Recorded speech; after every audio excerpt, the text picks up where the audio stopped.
You probably heard we've been doing a little bit of battling for free speech here the last 7 weeks with some episodes being banned and censored. I've been deplatformed, kind of some point slandered a little bit. It's been quite an exciting ride. And I want to get your thoughts, but maybe we start with a simple question, and that is, why is free speech the foundational right to all other rights?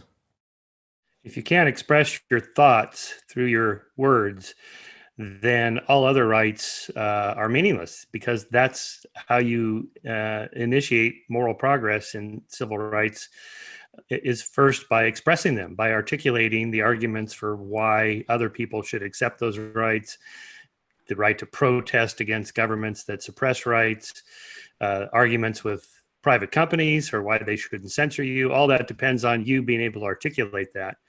And those words matter, and words are thoughts. So the moment you start to censor speech, you're also censoring thoughts, because people self-censor. For example, at Chapman University, my students are pretty young. They're fairly liberal, but I asked them, do you self-censor on sensitive subjects like abortion or immigration or religion or whatever? And they all raise their hand. Yeah, we all self-censor. I'm so afraid to say something because I'm going to get canceled. So there's really two different issues here. There's sort of the private right to speech and public. So when we're talking about the First Amendment issues of free speech, we're talking about the government censoring citizens. And so the First Amendment in the United States here protects your right to say whatever you want without the government censoring you. You can protest the government. You can argue against the administration's policy, whatever you want. But that's different from, say, what you've just recently gone through, which is a private company, Google, Alphabet / Google / YouTube, deciding they don't want to have you on their platform anymore, or they're going to censor individual episodes or whatever.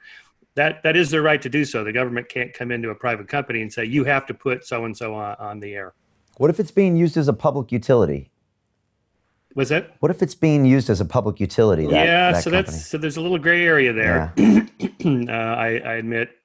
Now, first of all, I argue that they shouldn't do this. Now, maybe it's their right to do so. Okay, I argue they shouldn't do that, because then they become a gatekeeper for which ideas the public wants to hear. So first of all, it's not just your right to speak, or in this case, your guest's right, Ike, to speak.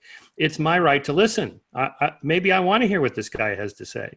Now, in my case, I disagree with Ike and his theories, but so what? Maybe somebody else, comes to your platform. Ooh, I can't wait to hear this guy. What's he got to say?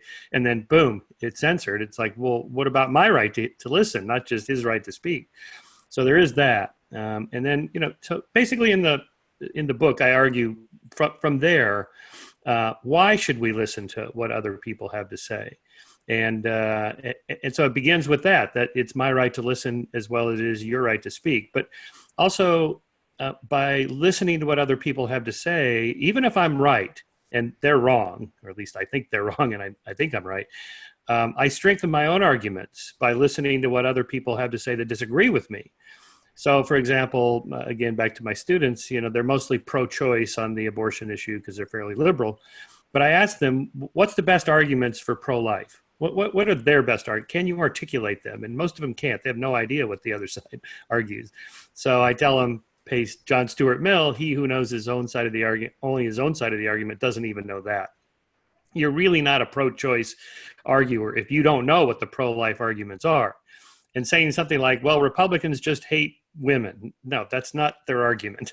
You may think that's their motive, but that's not their argument.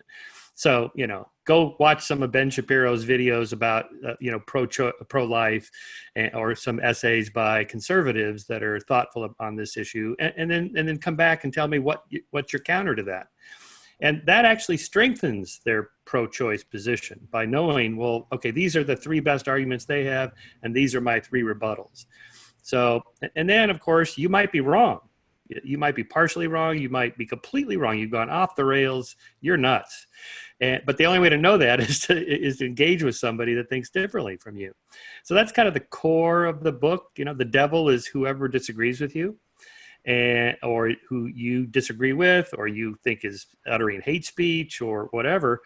and we want to give them their due for your own safety's sake. Because the moment you sign off on any kind of censorship, what happens when you're the voice in the lone voice in the wilderness, and you want to be heard? You want to push back against the establishment and the dogma, and you've already said, well, it's okay to censor people, so we're going to censor you. It's like, but wait, I have something to say. Nah, too bad.